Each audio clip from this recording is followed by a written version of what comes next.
Sindh high court में कराची चिड़ियाघर की मादा रीछ रानू का मामला गूंज उठा है। केएमसी के पास 700 जानवरों के लिए सिर्फ एक वेटरनरी डॉक्टर होने का इंकशाफ हुआ है। अदालत ने जू स्टाफ की तफसीलात, तालीम और तादाद मांग ली है। इस हवाले से तफसीलात जान लेती हैं मुमताज जमाली से। मुमताज, आगाह कीजिएगा। बिल्कुल देखें जी, आज चिड़ियाघर में रानो रिच की मुंतकली से मुतल्लिक दरख्वास्त पर समाअत हुई। गुज़िश्ता समाअत पर अदालत ने रानो रिच को इस्लामाबाद मुंतकिल करने का हुक्म दिया था और उनको कुदरती माहौल देने का हुक्म दिया था। अदालती अहकामात पर जो है पेशरफ से मुतल्लिक आज दरख्वास्त पर समाअत हुई है, जहाँ पर आज अदालत की जानब से अहम अहकामात सामने आए हैं। सबसे पहले तो अदालत ने केएमसी में जू स्टाफ की तफसीलात तलब कर ली है। चूँकि दौरान समाअत ये इंकशाफ हुआ था कि कराची में 700 जानवरों पर सिर्फ एक वेटनरी डॉक्टर मौजूद है, जिस पर अदालत ने हैरानी का इजहार किया। इंचार्ज चिड़ियाघर से अदालत ने इस्तफसार किया कि 700 जानवरों पर एक डॉक्टर कैसे है, जिस पर केएमसी के वकील ने अदालत में मौक़िफ़ अख्तियार किया कि इस मुतल्लिक मुझे पेशरफ्त रिपोर्ट जमा कराने के लिए मोहलत दी जाए, जिस पर अदालत ने आइंदा समाअत पर जू स्टाफ की तमाम तर तफसीलात, उनकी काबिलियत समेत ये भी अदालत ने तफसीलात तलब की हैं कि जू में कितने जानवर हैं और कौन कौन से जानवरों को मुंतकिल करना है और कैसे मुंतकिल करना है, ये 2 हफ्तों के अंदर रिपोर्ट जमा कराई जाए। आज डायरेक्टर वाइल्ड लाइफ जो हैं जावेद महर अदालत में पेश हुए। उनका ये मौक़िफ़ था कि हम रानो रिच को जो है ज़बरदस्ती मुंतकिल नहीं कर सकते, ज़बरदस्ती मुंतकिल करेंगे तो उनके लिए मज़ीद मसाइल होंगे, लिहाजा उनको मुंतकिल से पहले उनको जो है मानूस करना लाजमी है ताकि वो तहम्मुल और आराम से उनको मुंतकिल करें। उनका मौक़िफ़ है कि उन्होंने बाय रोड पहले भी जो है काफ़ी जानवर मुंतकिल किए थे इस्लामाबाद उनके हैबिटाट्स यानी कि कुदरती माहौल पर, लिहाजा इनको मुंतकिल करने से पहले उनको ट्रेनिंग देनी है। लिहाजा अदालत ने ये मार्क्स ये कि आप भले जो है वक्त ले लें, लेकिन किसी भी सूरत में हम जो है चाहते हैं कि इनको अपने कुदरती माहौल में रखा जाए। दौरान समाअत जस्टिस मोहम्मद इकबाल कल्हड़ो ने रिमार्क्स ये कि यहाँ पर जू की हालत जो है वो अबतर है। बड़े बड़े जानवरों को छोटे छोटे पिंजरों में कैद रखा जाता है, दुनिया में कहीं भी जानवरों को कैद नहीं रखा जाता। अदालत ने रिमार्क्स दिए कि लोगों की पता नहीं कैसी नफ्सियात है कि लोग जो हैं जानवरों को पिंजरों में देखकर खुश होते हैं। अदालत ने इंचार्ज चिड़ियाघर से इस्तफसार किया है कि आपको खुदा का खौफ नहीं कि आपके जो जानवर हैं वहाँ पे उनको पिंजरों में रखते हैं, लोगों से पैसे तो लेते हैं लेकिन जानवरों का कोई ख्याल नहीं। जस्टिस मोहम्मद इकबाल कल्हड़ो ने यह भी रिमार्क्स दिए कि जब वो बचपन में चिड़ियाघर जाते थे तो तमाम तरह जानवर उनको ज़ख्मी मिलते थे। 100 लोग जो है एक पिंजरे के सामने खड़े हो जाते थे जहाँ पर जानवर जो है पिंजरों में कैद थे। अदालत ने रिमार्क्स दिए कि ये जू ख़त्म होने चाहिए और जानवरों को जो है पिंजरे में रखना बंद करना चाहिए, जानवरों को कुदरती माहौल में रखना चाहिए। जो है डायरेक्टर वाइल्ड लाइफ जावेद महर ने अदालत में मौक़िफ़ अख्तियार किया कि जू दुनिया भर में मौजूद है लेकिन वो साइंसी बुनियादों पर चलते हैं, ऐसे नहीं चलते कि किसी भी जानवर को पकड़ कर वहाँ पर कैद में रखा जाए। जानवरों को कुदरती माहौल देना होता है, उनके साथ खेलना होता है ताकि उनकी नफ्सियात पे कोई जो है मनफी असरात ना पड़े। लिहाजा अदालत ने दरख्वास्त की समाअत 2 हफ्तों के लिए मुलतवी कर दी है, समाअत पर पेशरफ्त रिपोर्ट तलब कर ली है। जी अभी आपको बताएं कि अफगान ट्रांसिट के पर्दे में आलमी आइस नेटवर्क बेनकाब। अफगानिस्तान से जापान मुनशियात स्मगलिंग की बड़ी कोशिश नाकाम बना दी। एएनएफ की बड़ी कार्रवाई, 625 किलोग्राम आइस बरामद कर ली गई। एएनएफ हुकाम के मुताबिक करोड़ों मालियत की मेथफेटामाइन आइस टेल्कम पाउडर की आड़ में छुपाई गई थी। शिपमेंट कंधार से चमन बॉर्डर के रास्ते पाकिस्तान लाई गई। करामत सुलेमान नामी अफगान शहरी मास्टरमाइंड करार। टेल्कम पाउडर के 800 बैग्स में से 25 बैग आइस के निकले। मुकदमा दर्ज कर लिया गया है। बैनुल अक़वामी स्मगलिंग नेटवर्क की तहकीकात शुरू कर दी गई है। इस वाले से बात कर लेते हैं, ब्यूरो चीफ अशरफ खान हमारे साथ मौजूद हैं। जी बताइएगा। यहाँ पे जो जराए एनएफ के उन्होंने बड़ी खबर से आगाह किया, जिसे बताया कि अफगानिस्तान से मौलिक तरीन नशा मेथामाइन आइस जापान में पकड़ने की कोशिश करने की कोशिश नाकाम बना दी है। Anti narcotic force port control unit ने बड़ी कोशिश नाकाम बनाई है। कंटेनर से करोड़ों रुपए मालियत के 625 किलोग्राम मेथामाइन आइस मनशियात बरामद की गई है और ये बताया गया कि कार्रवाई बदरुद्दीन यार्ड में अफगानिस्तान ट्रांजिट एक्सपोर्ट शिपमेंट पर की गई है, जिसमें बताया गया हैरानकुन इंकशाफ के एनएफ पोर्ट कंट्रोल यूनिट ने शुबे की बुनियाद पर शिपमेंट को रोका है। पहले कभी पाकिस्तान या अफगानिस्तान से टेल्कम पाउडर एक्सपोर्ट नहीं किया गया है। पोर्ट कंट्रोल यूनिट ने मुश्तबा कंटेनर की 100% तलाशी की है। कंटेनर से टेल्कम पाउडर के 800 बैग बरामद किए गए। शिपमेंट में खुफिया तौर पर 25 बैग आइस के भी छुपाए गए थे। मौलिक तरीन नशा जो टेल्कम पाउडर की आड़ में जापान के लिए बुक किया गया था शिपमेंट कंधार से चमन बॉर्डर जो है वो लारी ट्रक के जरिए जो पाकिस्तान दाखिल हुई है। और बदरुद्दीन याद अफगान क्षेत्र के जो जीडी है वहाँ किमाड़ी कराची पहुंचा था। आइस मनीशियात जो है वो काबुल से करामत सुलेमान नामी शख्स ने बुक की थी। जो डिटेल बताई गई जराये ने कि शिपमेंट की मंजिल जापान में योकोहामा के दर्ज की गई थी। एंटी नार्कोटिक फोर्स की जांच से मुकदमा दर्ज कर लिया गया है और मजीद तहकीकात की जा रही हैं। ठीक है, मज़ीद तहकीकात की जा रही हैं। Bureau chief Ashraf Khan update करने के लिए बहुत शुक्रिया। नाज़रीन, आपको बताएं कि अफगान बस्ती में ग्रैंड ऑपरेशन 22 एकड़ ज़मीन वागुजार करवा ली गई। तीसरे रोज़ ऑपरेशन नागुज़ीर वजूहात की बिना पर मुअत्तल कर दिया गया। 2 रोज़ के दौरान ऑपरेशन में 500 से ज़ायद घरों को मिसमार किया गया। अफगान मुहाजिरीन का 40 साल पुराना कब्जा ख़त्म कराने की मुहिम तेज़ कर दी गई है। तेसर टाउन की सरकारी ज़मीन वापस, मज़ीद 214 एकड़ ज़मीन की बाजियाबी अगला मरहला है। इस हवाले से मज़ीद बात कर लेते हैं। उसामा मलिक हमारे साथ मौजूद हैं। जी उसामा, बताइए क्या सूरत हाल है?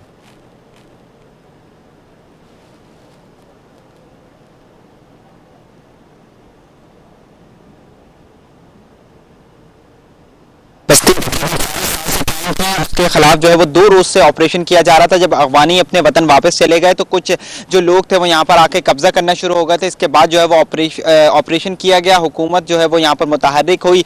पुलिस ने जो है वो एमडी जो है मली डेवलपमेंट अथॉरिटी उसके साथ मिलकर जो है वो ग्रैंड ऑपरेशन का आगाज़ किया। 2 रोज़ के दौरान तकरीबन 500 से ज़ायद जो घर हैं उसको मिसमार कर दिया गया और अब दुकानों को भी कुछ मिसमार किया गया। इस वक्त मेरे कैमरामैन आपको दिखाएंगे पीछे जो है वो ये तमाम वो घर टूटे हुए घर हैं जो कि चंद रोज़ कबल जो है वो आबाद थे। उसके बाद जो है वो सूरत हाल हुई है। आज जो है वो नागुज़ीर वजूहात की बिना पर ऑपरेशन को जो है वो मुअत्तल किया गया है। कुछ टीमें आ रही हैं और विजिट करके जो है वो जा रही हैं, लेकिन अभी जो है वो कुछ नहीं कहा जा रहा कि दोबारा जो है वो ऑपरेशन कब शुरू किया जाएगा। कुछ हमारे साथ इलाके के लोग मौजूद हैं, इनसे जानते हैं। आप बताइएगा ये क्या, कब से ये बस्ती वगैरह आबाद थी और क्या ऑपरेशन सही हो रहा है? किसकी ज़मीनों पर कब्जा वगैरह कब से हो रहा था? ये भाईजान ये तो ऐसा था कि ये सिंधी लोग आए थे, स्प्रे उठाया था, सारे दीवारों के ऊपर स्प्रे करवाया। उसके बाद मीडिया पे शो हो गया, फिर हुकूमत आया, रेंजर आया, पुलिस आया, मीडिया वाला आया, उसको मसमार कर दिया। ये तो बेचारा भी देखो एक घर में फैमिली है, ये जो सामने आ रहा है ना इस पे फैमिली है।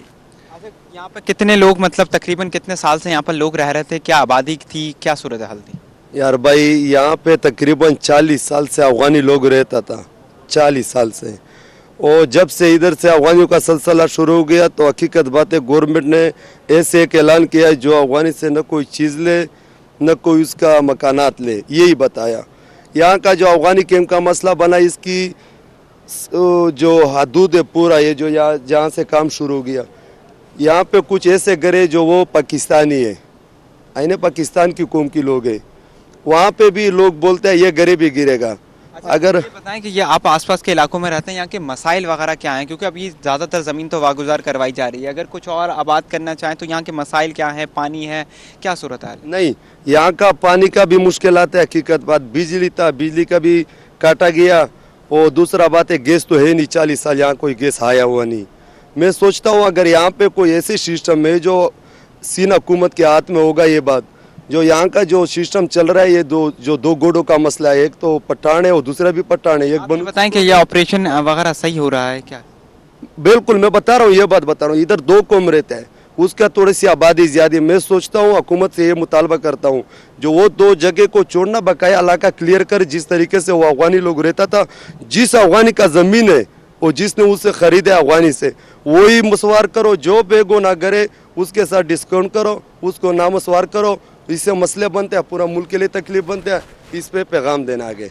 बहुत शुक्रिया। बिल्कुल, देखें कुछ लोग हमारे साथ मौजूद थे। अब जो है वो यहाँ पर सुनसान जो एक मंजर है वो पेश कर रहा है। काफ़ी जो घर हैं, तकरीबन 500 से ज़ायद घरों को मिसमार कर दिया गया है। कुछ एक आध घर जो है वो उसको, क्योंकि फैमिली वगैरह थी तो उसको कुछ दिन की मोहलत दी गई है और उसको भी मज़ीद मिसमार किया जाएगा। जो गैर कानूनी तौर पर तामीरात की गई थी पूरी अफगान बस्ती में, उसको जो है वो मिसमार कर दिया जाएगा। जबकि जो कुछ गोट हैं उसका अभी तक कुछ फैसला नहीं हुआ कि उसका क्या करा जाएगा। लेकिन आज जो है वो ऑपरेशन रोका गया है।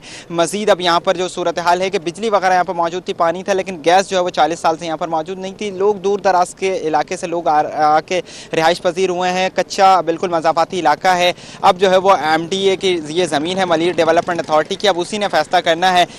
22 एकड़ की जो ज़मीन है उसको वागुजार करवा लिया गया है, जबकि ये टोटल जो ज़मीन बनती है 214 एकड़ की ज़मीन है। अब जो मज़ीद 180 जो उससे ज़ायद जो एकड़ की ज़मीन है वो बचती है, उसको जो है वो वागुजार कराने का सिलसिले में मज़ीद जो है वो ऑपरेशन किया जाएगा, लेकिन ताहाल जो है वो कब शुरू होगा कुछ भी कहना कबल इस वक्त है। जी ठीक है, उसामा मलिक बराह रास्त अपडेट कर रहे थे, आपका बहुत शुक्रिया।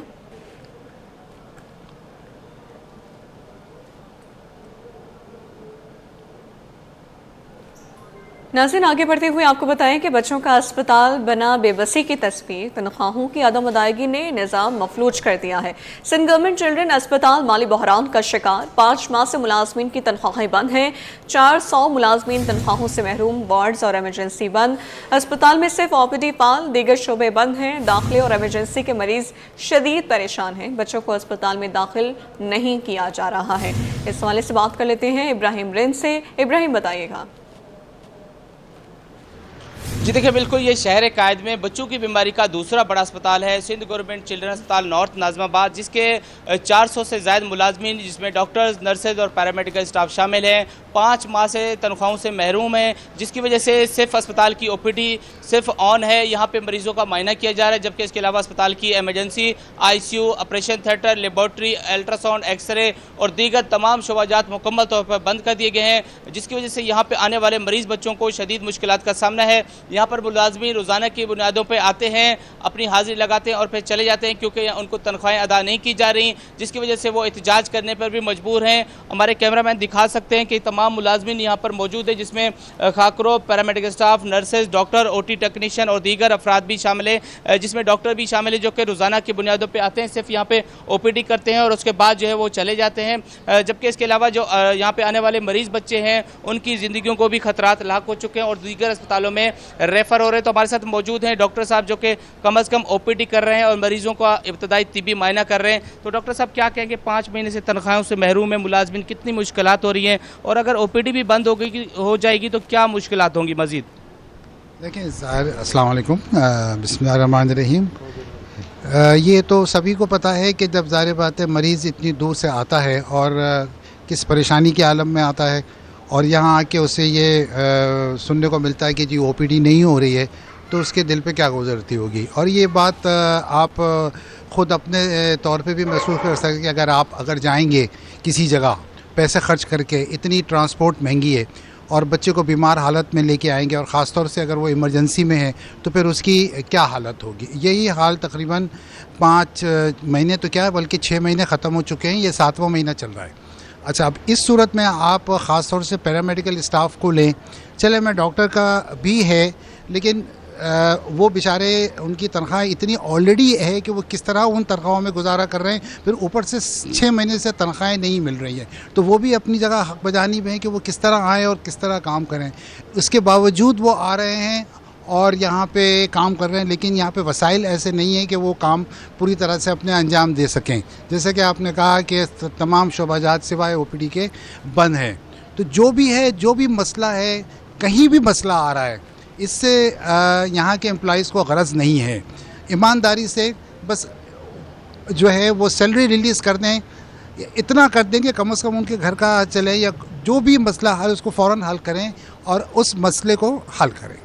ठीक है, बहुत शुक्रिया। जैसे कि डॉक्टर साहब ने तफसीली बताया कि 5 से 6 महीने हो चुके हैं, बाकी 7वां महीना चल रहा है और तनख्वाहें अदा नहीं की जा रही, और इनके घर के चूल्हे ठंडे हो चुके हैं, जो कि छोटे मुलाजमीन हैं, जिसमें पैरामेडिकल स्टाफ है, नर्सेज है। और इसी तरह अगर हम बात करें आया से, तो इनसे भी पूछते हैं कि यहाँ पर आ जाएँ थोड़ा सा, इनसे पूछते हैं कि इनकी कितने मुश्किलात हैं। छोटे मुलाजमीन हैं, डॉक्टर साहब ने अपनी तफसील बताई। इसी तरह हम छोटे मुलाजमीन से बात करते हैं कि इनकी कितनी मुश्किलात है। आप बताएँ, घर का चूल्हा कैसे चलता है इस हालत में? चल रहा है, लाइटें कटी हुई हैं, लोग किराएदार हैं, घरों से बाहर हैं, यहाँ आना मुश्किल हो रहा है, किराया भी नहीं। बराए मेहरबानी हमें तनख्वाह दी जाए, जो हम अस्पताल को भी कंटिन्यू करें और हमारे घर भी चले। ठीक है, बहुत शुक्रिया। जैसे कि आपने मुलाजमीन की बात सुनी, डॉक्टरों की भी सुनी कि गुज़श्ता तकरीबन 5 से 6 माह हो चुके, तनख्वाहें अदा नहीं की जा रही, जिसकी वजह से ये सिंध गवर्नमेंट चिल्ड्रन अस्पताल जो कि बच्चों की बीमारी का शहर कायद में दूसरा बड़ा अस्पताल है, जो कि Manghopir, north Karachi, north Nazimabad, new Karachi और कटी पहाड़ी समेत नाज़माबाद के मुख्तलिफ इलाकों से यहाँ पर बड़ी तादाद में बच्चे आते हैं। OPD में भी आते हैं और एमरजेंसी में भी आते हैं। अभी थोड़ी देर कब भी यहाँ पर तशवीशनाक सूरत हाल में भी बच्चे एमरजेंसी में आए हैं, लेकिन यहाँ पर एमरजेंसी बंद होने की वजह से, ICU और नर्सरी बंद होने की वजह से मरीज़ बच्चों को दीगर अस्पतालों में रेफ़र करने का सिलसिला जारी है। और ये जो अस्पताल है सिंध गवर्नमेंट चिल्ड्रन अस्पताल, ये PEI NGO के मातहत चल रहा है, पब्लिक प्राइवेट पार्टनरशिप के तहत चल रहा है, जहाँ पर 400 से ज़ायद मुलाजमीन तनख्वाहों से महरूम है। मुलाजमीन का कहना है कि जब तक उनको तनख्वाहें अदा नहीं की जाएंगी वो अपना पुरअमन तरीके से यहाँ पर आएंगे, एहतजाज रिकॉर्ड कराएंगे और चले जाएंगे, लेकिन मरीज़ों को नहीं देखेंगे, ना दाखिल करेंगे। लेकिन अच्छी बात यह है कि कम से कम OPD में जो डॉक्टर्स हैं वो यहाँ पे मायना कर रहे हैं और OPD में कम से कम उनको तिब्बी इमदाद मिल रही है, लेकिन दीगर शोबाजात मुकम्मल तौर पर बंद हैं। इस हवाले से महकमा सियाहत सिंध, ख़ास तौर पर वज़ीर सियाहत सिंध और दीगर आला हुकाम इस पर भरपूर तवज्जो देने को तैयार नहीं है, जिसकी वजह से अब मौसमी बीमारियां भी फैली हुई हैं, बच्चों की ज़िंदगियों को ख़तरात लाक हो चुके। तो इंतज़ामिया को चाहिए और ख़ास तौर पर महकमा सेहत को चाहिए कि मिल बैठ के इस मसले को हल निकालें, ताकि यहाँ से जो मरीज़ बच्चे हैं वो दीगर अस्पतालों में रेफ़र ना हो सकें। जी अच्छा इब्राहिम, बताइएगा कि अस्पताल में माली बुरान की असल वजूहात क्या बताई जा रही हैं और अस्पताल इंतज़ामिया ने फ़र्ज़ की बहाली के लिए कोई राब्ता किया है?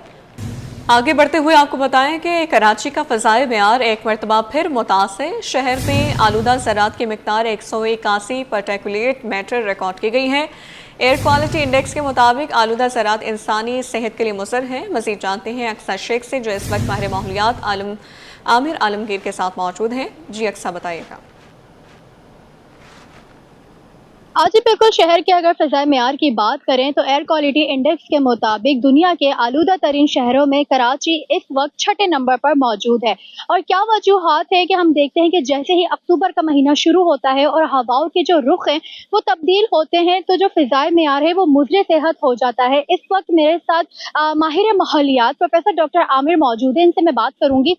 देखिए, कराची जो है, कराची के अलावा भी जो बाकी मेगा सिटीज़ हैं पाकिस्तान के, ये आपने देखा होगा कराची, लाहौर, ये वो शहर हैं जो हमेशा टॉप 10 सिटीज़ में एयर पॉल्यूशन के हिसाब से रहते हैं। और कराची हमेशा लाहौर से नीचे उसकी रैंकिंग इसलिए भी होती है क्योंकि हमारे पास समुंदर है, और ख़ास तौर पे समुंदर की वजह से ये होता है कि बहुत सारे एयर पॉल्यूटेंट्स जो हैं, जब लैंड ब्रीज चलती है, जो ज़मीन से समुंदर की तरफ हवा जब जाती है, तो ये सारे पॉल्यूटेंट समुंदर की तरफ चले जाते हैं। लेकिन जब ये साइकिल रिवर्स होता है और जिसको हम कहते हैं सी ब्रीज, समुंदर से की तरफ से जो हवाएं लैंड की तरफ आती हैं, तो उसमें ये होता है कि बजाय इसके कि वो समुंदर की तरफ जाए, वो फिर आपके जितने भी पॉल्यूटेंट्स होते हैं, जितने भी पार्टिकल्स होते हैं, वो उसको आपके अर्बन एरियाज की तरफ ट्रांसफर करते हैं। और जब तक हवाओं का रुख तब्दील नहीं होता है, तो आपके जो एयर पॉल्यूटेंट्स होते हैं, जिसमें जो भी क्राइटेरिया एयर पॉल्यूटेंट्स, चाहे पार्टिकुलेट मैटर हो, कार्बन मोनोऑक्साइड हो, नॉक्स हो, तो उसकी कॉन्सेंट्रेशन बढ़ती चली जाती है। अच्छा, दूसरा फैक्टर, कराची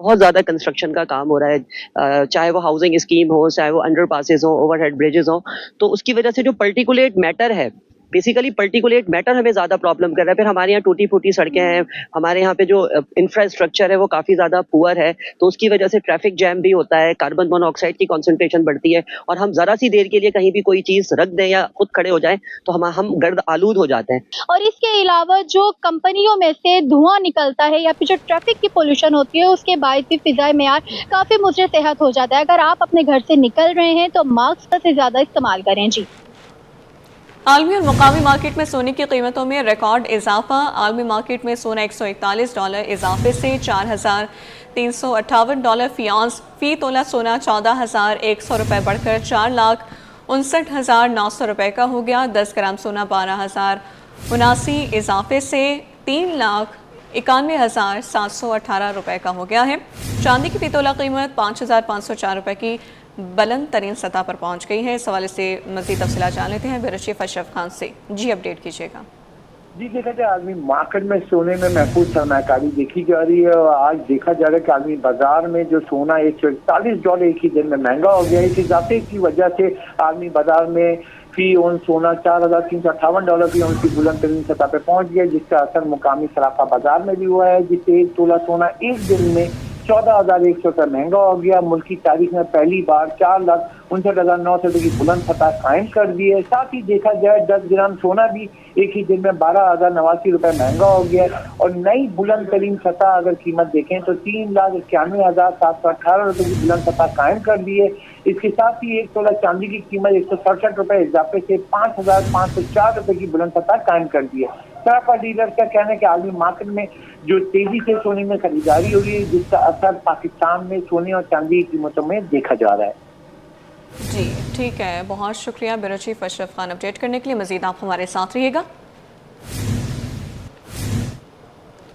एक कंपनी की गाड़ी, दूसरी कंपनी का पंप, गैर कानूनी धंधा बेनकाब, नॉन ओगरा गाड़ियां, जाली लोडिंग, ऑयल कंपनियों पर संगीन इल्जामात, ऑयल फील्डर्स में अफरा तफरी, टैंकर एसोसिएशन का बड़ा इंकशाफ, ऑयल टैंकर्स कॉन्ट्रैक्टर्स एसोसिएशन का ऑयल कंपनियों को खत, ऑयल टैंकर्स कॉन्ट्रैक्टर्स का गैर कानूनी लोडिंग बंद करने का मुतालबा।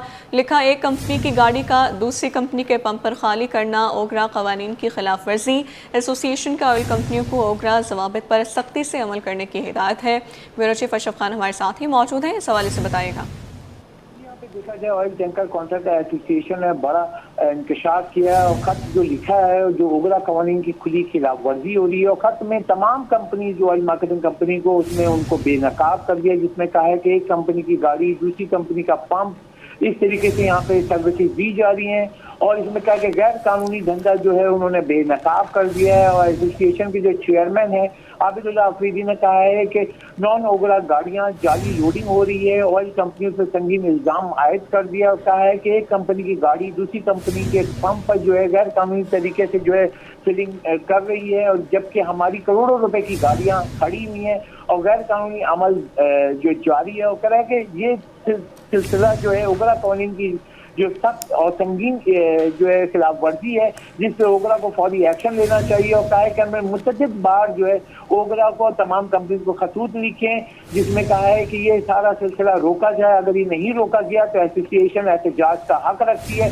मामले से जो कहा है कि हम मुसलसल जो वजारत पेट्रोलियम ओगरा को आगाह करते रहे हैं लेकिन उसके ऊपर कोई एक्शन नहीं लिया जा रहा है। ओगरा स्टैंडर्ड गाड़ियां सरमायाकारी के बावजूद जो है करोड़ों रुपए की सरमायाकारी की गई है और हमारी वो गाड़ियां खड़ी हुई है। एसोसिएशन के इल्जाम है और एसोसिएशन का ऑयल कंपनी को ओगरा जवाब पर सख्ती से अमल कराने की हिदायत की है। जी बहुत शुक्रिया ब्यूरो चीफ अशरफ खान, आप हमारे साथ ही रहिएगा। बात करने के लिए चेयरमैन ऑयल टैंकर्स का कॉन्ट्रैक्टर्स एसोसिएशन आबिदुल्ला अफरीदी हमारे साथ मौजूद हैं।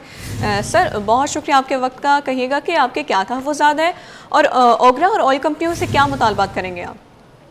आऊज़ुबिल्लाहि मिनश्शैतानिर्रजीम, बिस्मिल्लाहिर्रहमानिर्रहीम। मैडम आवाज़ आ रहा है? जी हम लोग का मोहतरम ये कुछ मसले मसाइल है ओगरा के साथ है और कंपनी के साथ भी है। जी 2021 में ओगरा ने एक लेटर निकाला था कि यार क्यों सिस्टम ये प्रोडक्ट चलेंगे पूरी पाकिस्तान को कराची से। इसमें कुछ कंपनियां है बगैर क्यों का गाड़ी लोड कर रहे हैं, पंजाब से गाड़ी मंगवाते हैं, पेशावर से मंगवाते हैं, सारूजा बेस से, केपीके से और मुख्तलिफ जगहों से मंगवाते हैं। हम लोग का हक उसको देते हैं जी। और वो इसमें कुछ फीसर मिला है, ये पैसे लेते हैं, पंपों वाला से भी पैसे लेते हैं। सारा OMC इसमें गो भी है, इसमें हथौल भी है, इसमें अटक भी है, इसमें यूरो भी है, इसमें PSU भी है, क्या ना बी एनर्जी भी है। बहुत सारी कंपनियां है जो पहले उगरा के कहने पे हम लोगों ने गाड़ी बनाया मोहतरमा। जैसे अमरपुर शर्की में आदेश आया था कुछ पहले, अपने पहले जो बहुत सारे लोग जल गया उसी टाइम पे आदेश हुआ था जी। इसके बाद हम लोगों ने नया गाड़ी बनाया 1.5 सौ से 2-2, 2.5 सौ पे उगरा के कहने पे और कंपनी के कहने पे। उस गाड़ियों को प्रोडक्ट नहीं देते, किसी और गाड़ियों को देते। अंदूरी खाना जो टेबल मिलों को कोई पैसे देते है उसको लोड मिल रहा है। दूसरी बात इसमें बहुत बड़ा मसला उगरा का भी है ना, उगरा ने भी अपने आंखें बंद कर दिया। उगरा का लॉ में यही है जो जिस कंपनी का डिपो नहीं है KPK में ये या क्या नाम है पंजाब में, उसकी इजाजत नहीं है प्रोडक्ट उठाना यहाँ से। पहले डिपो बनाओ फिर बाद में प्रोडक्ट उठाएंगे। ये डायरेक्ट इधर से गाड़ी लोड कर उधर डायरेक्ट पंप पे खाली करते, ये भी गैर कानूनी है। उगरा का लॉ में ये है मोहतरम। इसलिए हम यही बात कर रहे थे, मैंने मीडिया पे लाया था। मैं तो रिक्वेस्ट करता हूँ वज़ीर आज़म साहब को, सदर साहब को और आर्मी चीफ साहब को बर्दाश्त के इसलिए एक एक्शन ले इस कंपनियों के खिलाफ। जी बहुत बड़ा मसला, बहुत बड़ा ये माफिया है।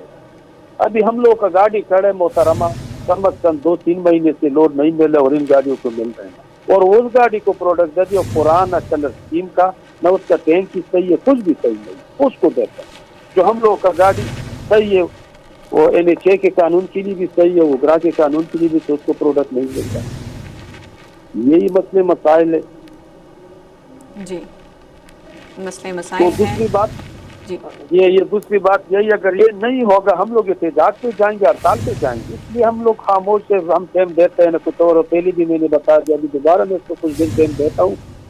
मुल्क के हालात बहुत खराब है, अगर इधर हम लोग एहतजाज करें या हड़ताल करें, मुल्क का हालात खराब है और मसले मसाइल बढ़ जाएंगे। इस वजह से हम लोग थोड़ा ढीला करते गुजारा करते हैं, हमारे बर्दाश्त से निकल गई। Chairman oil tanker contractor Abidullah Afridi sir, आपके बहुत शुक्रिया।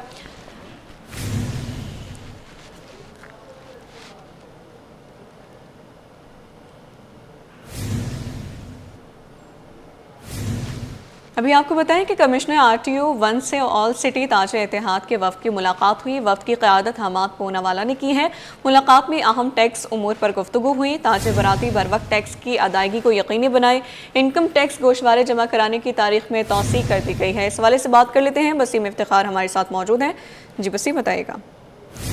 जी बिल्कुल, ताज बरादरी की कमिश्नर RTO 1 अब्दुर्रहमान खलजी से अहम मुलाकात हुई है, और ये मुलाकात हमाद पूनावाला जो कि और सिटी ताज इत्तेहाद के सरबराह हैं उनकी सरबराही में मुलाकात हुई है। जबकि इस मुलाकात में जो कमिश्नर RTO 1 अब्दुर्रहमान खलजी हैं, उन्होंने ताज बरादरी को बर वक्त टैक्स अदायगी को यकीनी बनाने का कहा है। इसके साथ साथ मीटिंग में कमिश्नर जोन 3 अमानत अली शहर, ADC हेडक्वार्टर सैयद बिलाल महमूद जाफरी और जनरल सेक्रेटरी अब्दुर्रहमान भी मौजूद थे। ताज बरादरी बर वक्त टैक्स अदायगी को यकीनी बनाए। कमिश्नर RTO 1 अब्दुर्रहमान खलजी का कहना था कि इनकम टैक्स गोशवारे जमा करवाने की तारीख में तौसीक कर दी गई है। ताजिर अपने रिटर्न फॉर्म शफाफियत से भरे और अपने हिस्से का टैक्स अदा करें। FBR से मुताल्लिक़ गलत फहमियाँ ख़त्म करने, टैक्स हुकाम और टैक्स अदा करने वालों के दरमियान मजबूत रवाबित कायम करने की ज़रूरत है।